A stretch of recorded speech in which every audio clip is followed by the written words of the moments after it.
Baik, kita lanjutkan belajar kita di kelas Java. Kita masuk pada bagian perulangan, yaitu for loop. Oke. Jadi for loop adalah salah satu keyword yang bisa digunakan untuk melakukan pengulangan. Salah satu algoritma di dalam bahasa pemrograman adalah pengulangan, gitu ya. Blok kode yang terdapat di dalam for akan diulangi selama kondisi for terpenuhi. Jadi dia akan terus berulang sampai dengan kondisinya terpenuhi yang ada di dalam kurung kurawal for. Ya. Kita lihat sintaks secara umum seperti ini. For, okay. Jadi for, kemudian ada tanda kurung buka kurung tutup setelah for, gitu ya. Ini sebagai kondisi yang kita harapkan. Kemudian diikuti dengan tanda kurung kurawal buka dan tutup sebagai blok perulangan yang akan kita ulang. Nah, init statement yang di dalam kondisi init statement akan dieksekusi hanya sekali di awal sebelum perulangan. Jadi ini pendefinisian awal, gitu ya. Kemudian kondisi akan dilakukan pengecekan dalam setiap perulangan. Jadi yang ini, kondisi ini, ya akan dilakukan pengecekan dalam setiap perulangan. Jika benar, jika kondisinya true, perulangan akan dilakukan. Jika false, perulangan akan selesai, berhenti, gitu ya. Nah, post statement akan dieksekusi setiap kali di akhir perulangan. Jadi post statement ini biasanya diisi counter, gitu ya. Nah, 3 kondisi ini tidak wajib diisi sebenarnya. Jadi kalau kondisinya tidak diisi, itu artinya perulangannya selalu bernilai true. Ya bisa infinite loop gitu ya. Jadi tidak ada akhir, perulangan yang tidak ada akhir. Karena kondisinya tidak ditentukan. Nah, for loop ini minimal dia akan berulang sekali, ya minimal dia akan dilaksanakan sekali dalam perulangan itu meskipun kondisinya dipenuhi, karena kondisinya akan dicek setelah melakukan perulangan pertama, gitu ya. Oke, kita lihat contoh kodenya seperti ini. Jadi ini kita definisikan variabel counter sama dengan 1, kemudian init tadi, ya, initnya kita kosongkan. Nah, kondisinya counter lebih dari sama dengan 10. Jadi kondisinya akan ditulis terus manakala counter kurang dari sama dengan 10. Ya. Nah, ini yang perulangannya kondisinya kita kosongkan dulu, kita taruh di sini. Nah, ini adalah perulangan dengan kondisi. Kita coba di kodenya ya. Kita buat sebuah file baru, new Java class. Kita kasih judul loop statement, ya statement perulangan ya.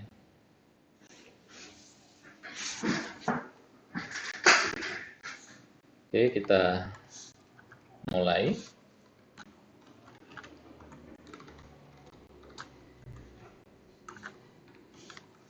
Kita akan buat variabel dulu.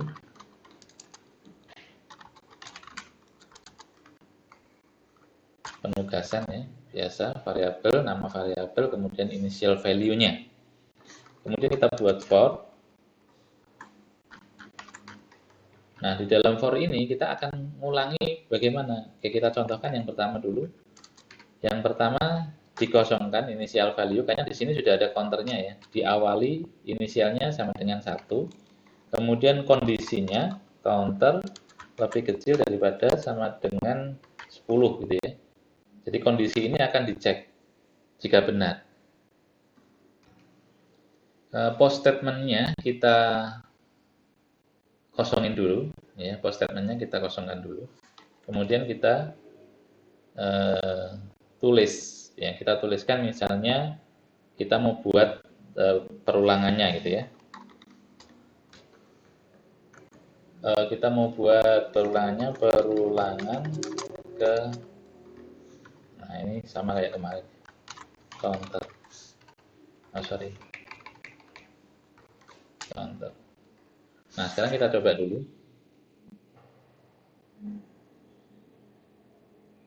Oh, sorry. Kita belum menambahkan init post, jadi dia akan berulang terus ya. Ini perhatikan dia infinite loop. Ya, karena saya lupa memberikan counter untuk menghitung sebanyak 10 kali atau bertambah nilainya counter. Nah, ini infinite loop, jadi dia terus berulang. Karena apa? Ya, ini pada fase ini counter sama dengan 1, kemudian dia kondisinya dicek, counter kurang dari sama dengan 10 gitu ya. Maka dia melakukan perulangan, dicek lagi, apakah counter kurang dari sama dengan 10? Iya, karena counternya masih tidak berubah sama dengan 1 gitu ya. Oke, kalau untuk mengulangi yang ini infinite loop, kita tinggal stop aja di sini. Stop. Nah, selesai. Jadi hati-hati, ini kurang ada counter, ya, counter plus plus. Jadi ada unary operator ya kemarin ya, ingat ya. Sekarang kita coba lagi. Nah, ini sudah sesuai yang kita harapkan. Jadi initial value-nya counter sama dengan 1, tapi kita nggak tulis di sini. Kemudian post condition-nya, post statement-nya counter plus plus, harusnya kita tuliskan di sini, tapi kita tulis di bawah. Akhirnya dia bisa mengulang sesuai dengan apa yang kita inginkan. Nah, bagaimana kalau kita jadikan lebih sederhana? Ya, saya blok dulu. Begini saya berikan remark dulu ya. Ini perulangan for, ya. Kemudian ini saya blok dulu karena saya mau membuat perulangan yang lebih lengkap dengan for. Jadi saya menggunakan begini, langsung for, gitu ya. For init counternya kita tulis di situ, ya. Jadi ini untuk menyederhanakan, saya tulis langsung di sini ya, variabel counter sama dengan 1, gitu ya. Ini init value-nya, ya. Kemudian kondisinya counter kurang dari sama dengan 10, ya. Kemudian yang terakhir saya berikan statement counter counter plus plus, ya. End statementnya counter plus plus. Kemudian saya langsung tulis perulangan ke plus counter. Nah, sekarang kita coba ya, kita lihat dengan cara yang berbeda seperti yang di atas tadi, apakah ini bisa? Nah, ini menghasilkan output yang sama, tapi cara penulisannya lebih sederhana. Ya, jadi bisa membedakan ya, sudah bisa membedakan. Kalau di sini tadi var counter kita tulis ya. Di dalam kondisi sini kita kosongkan. Kita hanya menuliskan counter kurang dari sama dengan 10. Nah, di dalam sintak yang berikutnya kita langsung menjadikan satu dalam block statement for. Nah, langsung kita tulis initial value-nya ya. Jadi ini atau ini statement ya, statement awal. Kemudian condition, kondisinya apa? Selama counter kurang dari sama dengan 10. Dan yang terakhir end statement-nya kita gunakan counter plus plus. Ingat ini unary, berarti plus plus itu tambah satu, bertambah satu, bertambah satu gitu ya. Nah, ini menjadi lebih singkat perulangan for loop. Oke. Selanjutnya kita kembali ke slide.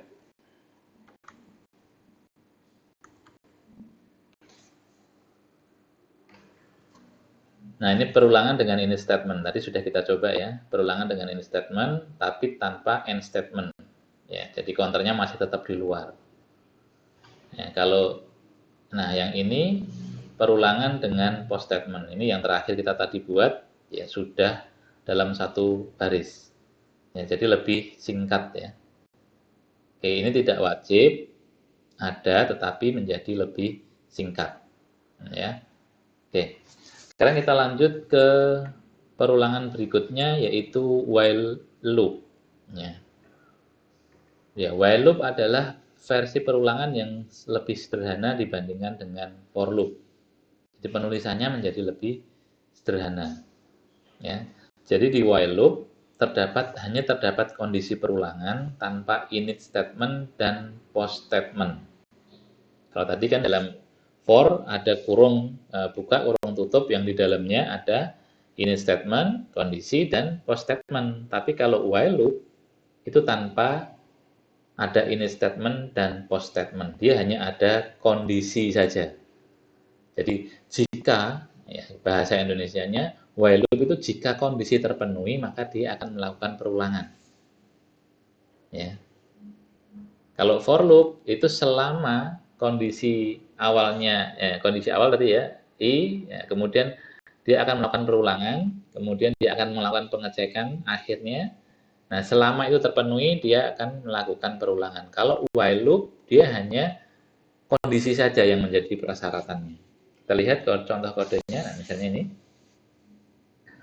variabelnya ada di luar, kita sebut saja variabel counter sama dengan 1, kemudian while, ya, while counter kurang dari sama dengan 10, nah lebih sederhana kan.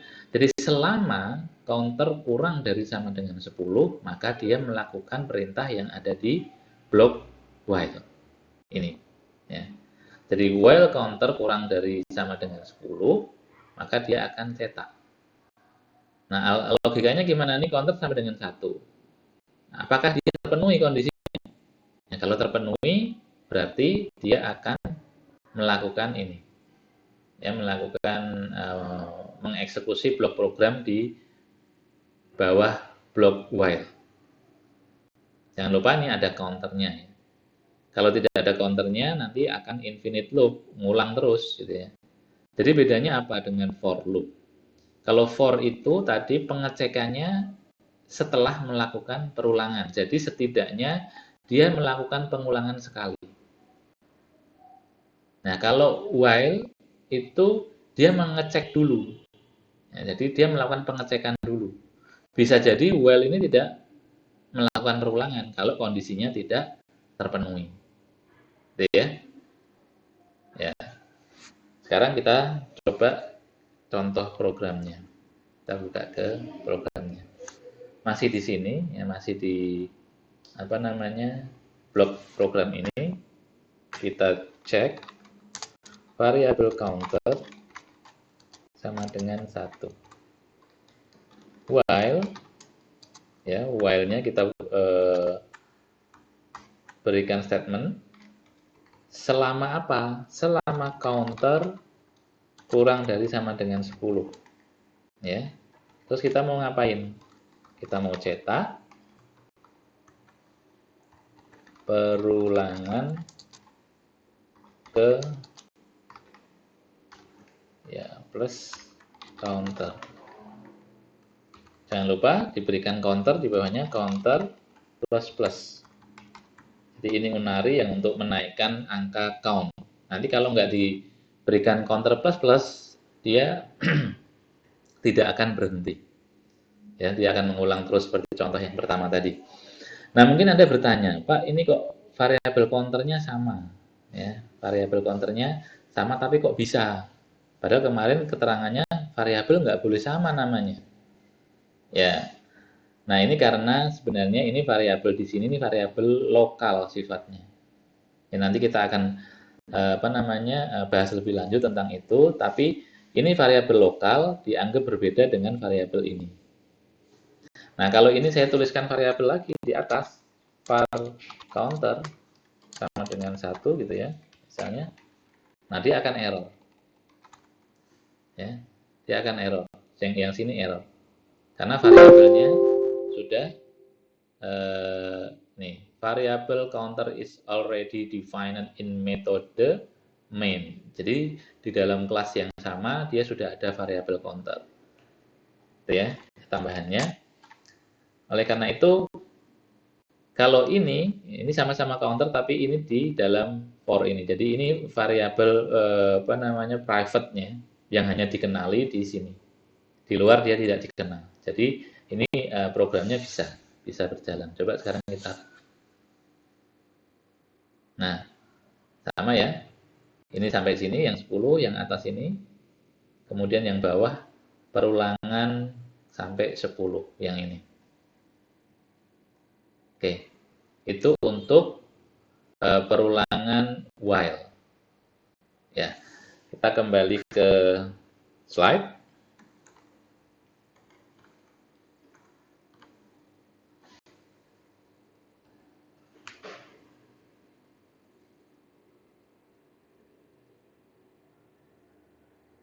Nah, sementara ada perulangan yang disebut dengan do while loop. Ya. Ini juga masuk kategori perulangan, loop statement. Nah, do while loop adalah perulangan yang mirip dengan while. Perbedaannya hanya pada pengecekan kondisi. Ya, kalau pengecekan while loop itu dicek di awal sebelum perulangan. Ya. Tadi ya, sebelum perulangan. Jadi while itu manakala kondisinya terpenuhi dia baru melakukan looping, perulangan. Tapi kalau do while loop ya, itu dicek setelah melakukan pengulangan. Ya, ini jadi do while loop itu setidaknya melakukan pengulangan sekali karena pengecekan kondisinya di akhir pengulangan. Kalau while loop dia bisa saja tidak melakukan pengulangan karena kondisinya dicek sebelum melakukan pengulangan. Jadi itu ya bedanya ya. Jadi kalau while itu bisa tidak melakukan pengulangan jika kondisinya tidak terpenuhi, tapi kalau do while loop, nah itu setidaknya minimal dia akan melakukan pengulangan sekali. Nah, itu bedanya ya. Jadi while dan do while loop ya. Oke, sekarang kita lihat contoh kodenya. Ya. Kalau while itu diawali dengan while. Jadi artinya selama kondisi terpenuhi. Nah, ini kalau do while loop adalah kerjakan sampai kondisi terpenuhi. Jadi sudah kerjakan dulu. Ya, sudah dikerjakan minimal sekali. Oke. Sekarang kita lihat di contoh programnya ya. Ini saya nggak perlu tulis variabelnya ya, variabelnya sudah ada. Kalau saya tulis variabelnya, nanti apa namanya akan error. Misalnya do while, do ya while-nya di bawah, while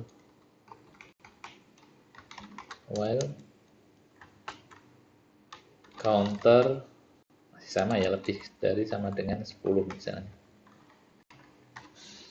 Nah, apa yang mau kita cetak? Misalnya start, mau dia. Saya cetak, saya copy sini aja. Ya, perulangan ke counter. Ya, kemudian jangan lupa kita berikan ini unary untuk meningkatkan atau menaikkan counternya. Nah, ini variabel counter sama dengan 1. Do while counter kurang dari 10. Ini saya blok aja biar nggak bingung outputnya. Ya, variabelnya saya buka. Do while counter kurang dari sama dengan 10. Hasilnya apa? Nah, sekarang kita lihat hasilnya. Nah, sama ya. Jadi do while counter sama dengan lebih kecil sama dengan 10. Kalau misalnya ini saya kasih 1.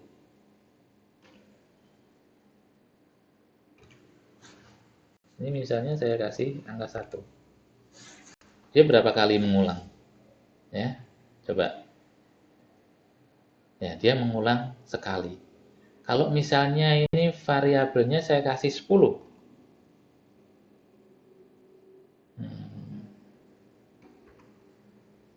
Variabelnya saya kasih 10. Ya, dia akan mengulang berapa kali? Ya, kita lihat. Nah, dia akan tetap mengulang sekali. Ya. Padahal counter kurang dari sama dengan 1, sementara counternya sini sudah 10. Jangan terkecoh dengan ini ya, perulangan ke-10 ya. Ini hanya nulis ini aja. Variabel counter saya kasih angka 10. Ya. Ini dia mengecek atau melakukan pengulangan sekali. Karena nilainya awalnya 10, jadi dia ditulisnya ke 10. Tapi kalau ini saya 1, ya, run file, ya dia pengulangan ke 1. Saya berikan angka berapapun dia cuma sekali. Ya, misalnya ini 100. Nah, ini ke-nya jadi rancu nanti. Perulangan 100 ini ya ke. Nah, ini harusnya kan tidak terpenuhi karena counter lebih kecil sama dengan 1, sementara counternya 100. Ya, tidak terpenuhi tapi dia tetap mengerjakan minimal sekali. Ya, minimal sekali. Nah, jadi ini ya bedanya tadi while dengan do while loop. Oke ya. Sekarang kita lanjut ke ini 10, saya kembalikan slide-nya. Nah, selanjutnya kita akan masuk ke break and continue statement. Ya. Untuk apa sih break and continue? Nah, coba kita lihat.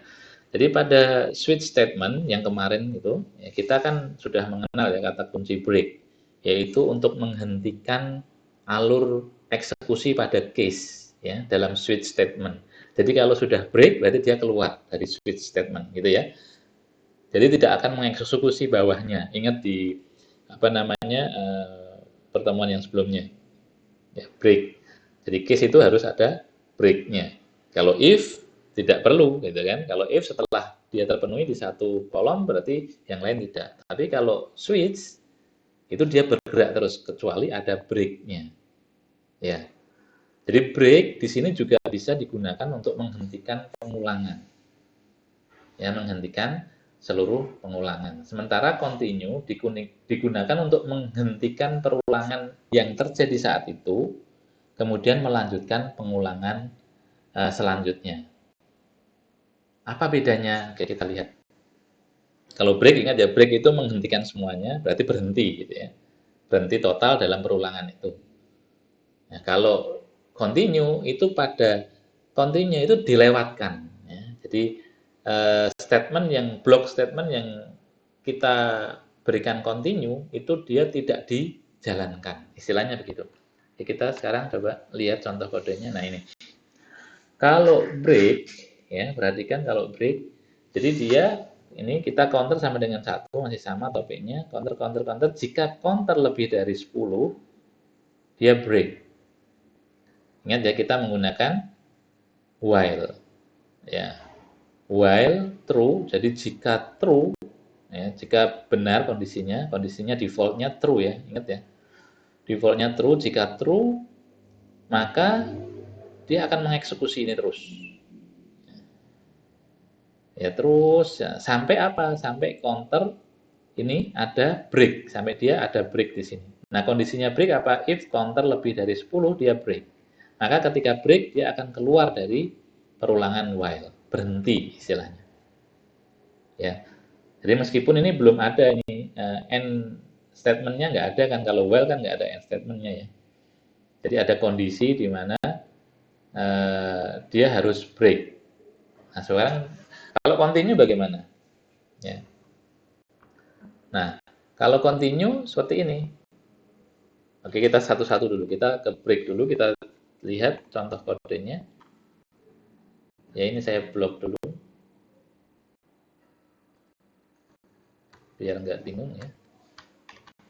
Ini juga saya blok dulu aja. Saya buat lagi di bawahnya. Ini break statement.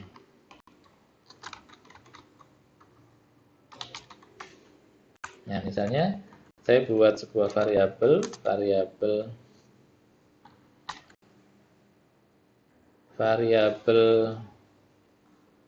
counter sama dengan 1, ya.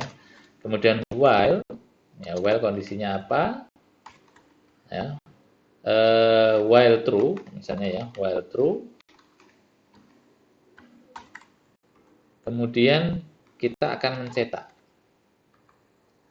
apa? Perulangan ke berapa? Ke counter. Ya. Kemudian counter kita naikkan, counter plus plus, gitu ya. Ini untuk menaikkan counter. Kalau enggak ya counternya 1 terus. Nah, kemudian kita akan tambahkan kondisi if, ya, if counter, misalnya kita mau mengulang 10 kali juga, berarti lebih dari 10. Kalau tadi kan selama counter lebih kecil dari sama dengan 10 ya. Nah, perhatikan yang di atas tadi.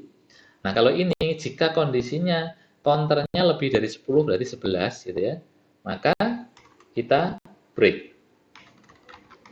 Ya, maka kita akan hentikan perulangan ini. Nah, sekarang kita coba jalankan.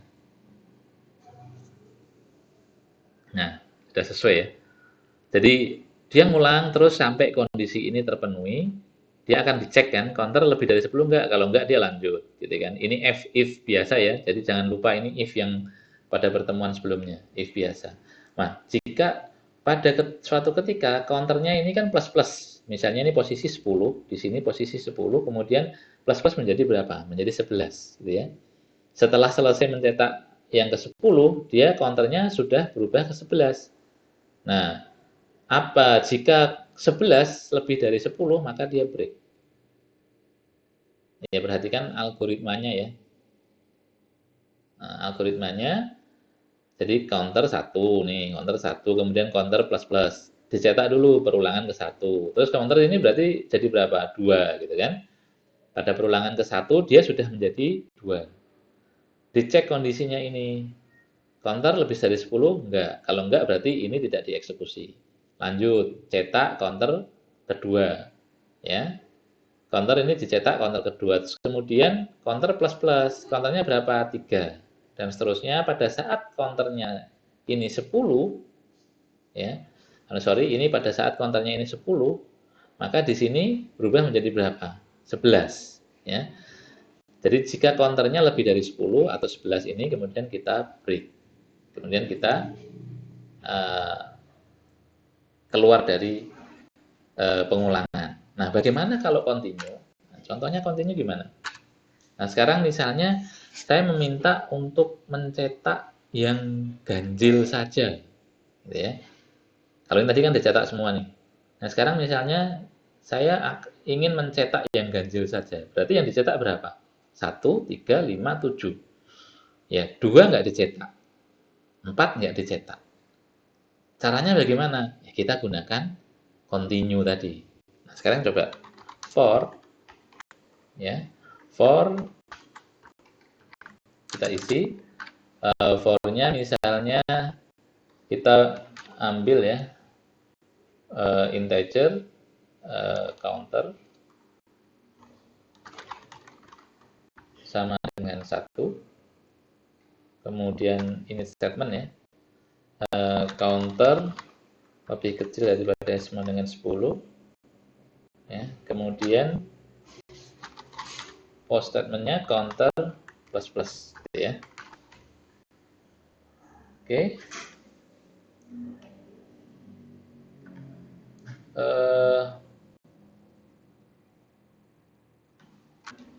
Oke, ini error. Tahu kenapa errornya ini? Jadi errornya ini karena di sini ada variabel counter, ya. Variabel counter di main method itu berpengaruh ke bawahnya. Jadi bukan bawah ke atas, tapi bawah ke atas ke bawah ya. Kalau di sini ada counternya, ini di sini dia kepengaruh. Tapi kalau yang pertama di sini counter, kemudian Anda membuat variabel counter di main metodenya, maka tetap bisa. Tapi kalau dibalik ini nggak bisa. Maka ini saya blok dulu aja. Oke, kemudian if ya, kita deteksi nih. Kan saya mintanya mencetak bilangan ganjil saja ya. Jadi kita cetak bilangan ganjil. Jadi kita deteksi if counter untuk mencetak bilangan ganjil gimana? Kita deteksi sisa hasil baginya ya. Jadi kalau sisa hasil baginya sama dengan 1, maka dia ganjil. Sisa hasil bagi menggunakan apa kemarin? Modulo. Modulo lambangnya ini ya, persen. Ya. Jika modulo dari counter modulo 2 ya. Nah, modulo 2 dari counter sama dengan berapa? 0. Ya, sama dengan 0 berarti bilangan genap. Ya. Perhatikan ya. Ini matematika aja. Jadi jika angka counternya, perhatikan yang di sini. Jika counternya kita modulo 2 sama dengan 0, modulo itu sisa hasil bagi. Jika counter di modulo 2 sama dengan 0, jika dibagi 2, kemudian habis, bilangan yang habis dibagi 2 disebut bilangan genap. Ya. Maka ketika bilangan genap, saya gunakan continue. Nah, berarti dia tidak diproses. Ya. Jadi kalau bilangan genap dia tidak diproses. Yang diproses apanya ini? Cetaknya. Ya. Perulangan ganjil. Ya. Plus counter. Oke. Nah, ini mencetak bilangan, ini saya blok dulu karena dia variabelnya enggak didapatkan. Nah, ini mencetak bilangan ganjil. Ya, bisa dipahami ya. Coba kita run dulu. Ya. 1, 3, 5, 7, 9. Kok bisa ya? Ya karena kondisi ini terpenuhi. Ya, jika kondisi ini terpenuhi, maka dia akan skip. Ya, skip langsung naik ke sini lagi. Ya, dia akan skip penghitungannya. Ya. Jadi angka 2-nya tidak dicetak. Jadi lanjut ke counter sama dengan 3. Jadi kalau counter sama dengan 1, modulonya terpenuhi enggak? Enggak, berarti ini langsung ke sini. Ya. Kalau kemudian modulo sama dengan 0, berarti genap. Genap berarti dia continue. Larinya langsung ke sini lagi. Gitu ya. Ya, ini untuk break dan continue. Kalau mau dibalik bilangan genap yang saya cetak, ya. Bilangan genap berarti ini sama dengan 1. Kenapa? Karena kalau dia ganjil, dia continue. Dia nggak dicetak. Gitu ya. Ya. Kalau sisa hasil baginya 1, jangan bingung ya. Kalau sisa hasil baginya 1 berarti dia ganjil. Kalau ganjil dia continue. Jadi dilewati. Nah, kalau genap tadi, nah ini genap 2, 4, 6, 8. Oke ya. Oke. Jadi break dan continue seperti itu. Oke, sekarang kita kembali ke slide. Kita masuk ke continue. Nah, for each ya, kita bagian for each. Nah, for each ini sebenarnya juga masih perulangan ya. Jadi misalnya contohnya begini. Kita dalam mengakses array, itu array kan kita menggunakan perulangan ya. Kita lihat kemarin ya, pada topik array kita bisa mencetak seluruh elemen array menggunakan perulangan. Tapi dengan menggunakan for, metode mencetak for seperti biasa itu panjang ya. Nah, di Java itu menyediakan statement for each. Itu jadi akan mengakses nilai array, seluruh data array secara otomatis. Nggak perlu kita definisikan dulu panjangnya berapa array-nya, kita mulai dari indeks nomor berapa. Tapi dengan for each itu semuanya akan dibaca ya oleh Java-nya. Sekarang kita contoh. Nah, ini adalah contoh manakala kita mengakses array tanpa menggunakan for each. Ya. Jadi array kita membuat definisikan array, kemudian kita isi array-nya. Untuk mengaksesnya kita menggunakan perulangan for. Ya, dari mana? Dari i sama dengan 0, integer i sama dengan 0, kemudian kondisinya di mana i lebih kecil, selama i lebih kecil daripada lebarnya array, ya, panjangnya array lah. Panjangnya array berapa? Kalau ini kan 1, 2, 3, 4 misalnya. Berarti selama dia lebih kecil dari panjangnya array atau sama dengan 4, maka dia akan mencetak. Ini cara mengakses nilai array menggunakan for. Nah, kemudian kalau menggunakan for each, ya. Nah, menggunakan for each kita cukup membuat definisi for, ya, variabelnya kita definisikan sebagai variabel array. Ini ingat ya, stringnya variabel array. Ya, kita ini isi, kemudian kita definisikan variabel isi array titik 2 variabel array ini ya. Array-nya ini, saya tidak menggunakan kata array biar nggak bingung nanti. Kalau dipikir Anda array nanti sintak, ya. Padahal ini maksudnya variabel. Kemudian sistem out println isi array. Maka ini cukup begini dia sudah mengakses semua isi array tanpa ada pendefinisian. Jadi bedakan dengan, nah ini ribet ya, agak panjang gitu ya. Nah, cukup dengan yang for each. Sekarang kita coba praktekkan di kodenya. Saya buat kode baru aja untuk load statement yang for each. Ya. New Java class for each statement. Ya. Saya buang dulu.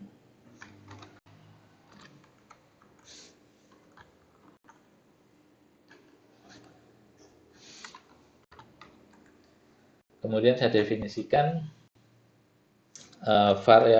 variabel array gitu ya. Ingat cara mendefinisikan array, tipe datanya ya. Kemudian di belakangnya kita tanda kurung kotak gini. Kemudian nama variabelnya, nama array-nya saya gunakan misalnya var array. Kemudian kita definisikan langsung, bisa ya. Misalnya begini. Kemudian elemen yang keduanya, elemen yang ketiganya, nggak usah panjang-panjang, misalnya begini. Nah, ini cara mendefinisikan sebuah array. Ya, ingat lagi materi array yang kemarin. Ya, sudah. Berarti kita tinggal mengakses nilai array-nya untuk kita cetak. Kita gunakan for dulu. For definisikan dulu yang tipe data untuk mengakses indeks array-nya, ya. Integer misalnya kita taruh saja i sama dengan berapa? 0 gitu ya. Kemudian kondisinya ya.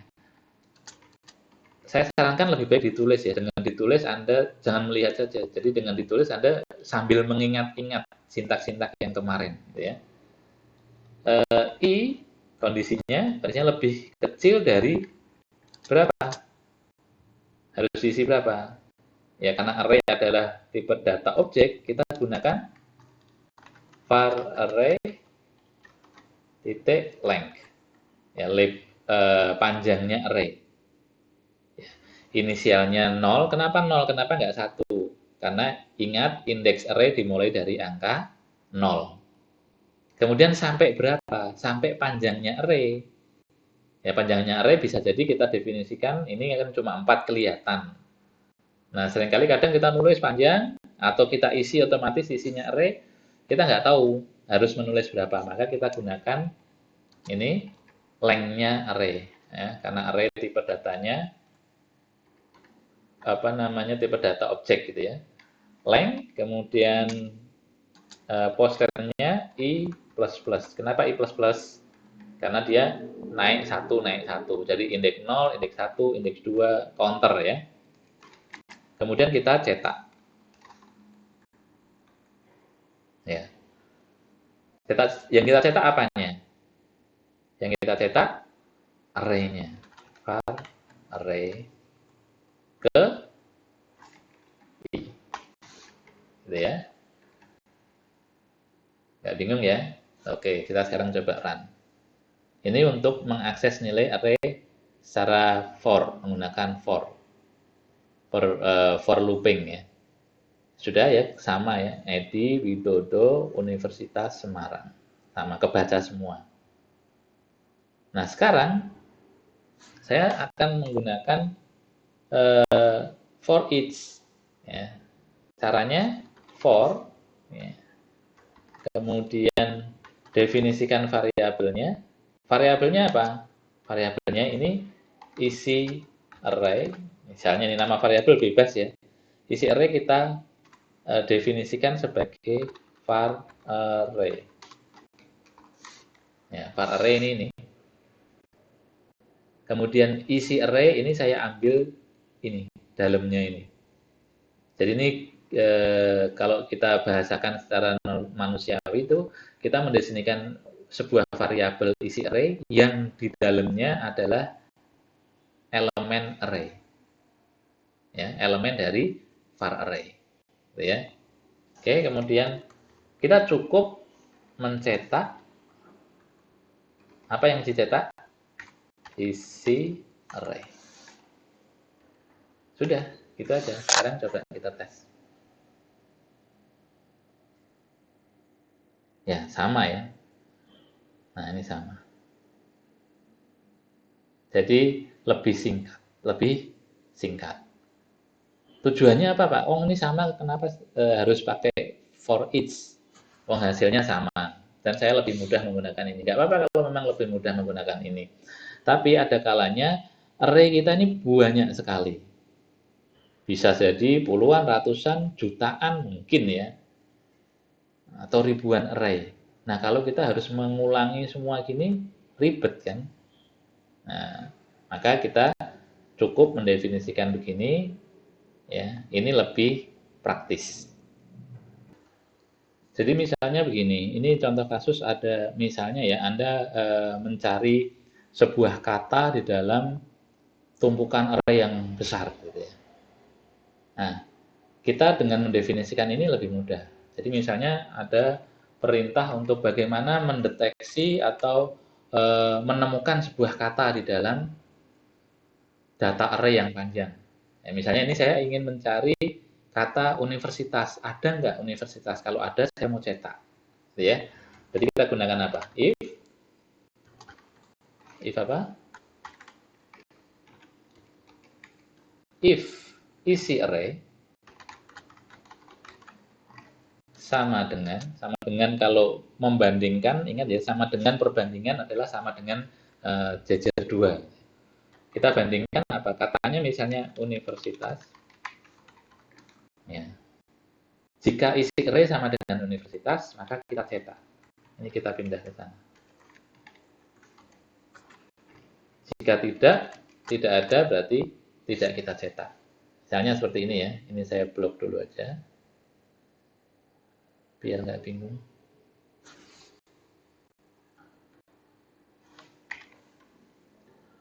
Nah, misalnya ini ada perintah begini, tampilkan dari array atau temukan yang hanya kata universitas. Caranya bagaimana? Nah, kita coba cek. Nah, ada ya. Universitas ada ya. Nah, itu contoh fungsi untuk membaca array. Jadi akan lebih mudah dengan for each. Itu oke. Silakan dicoba. kita akhiri untuk loop statement.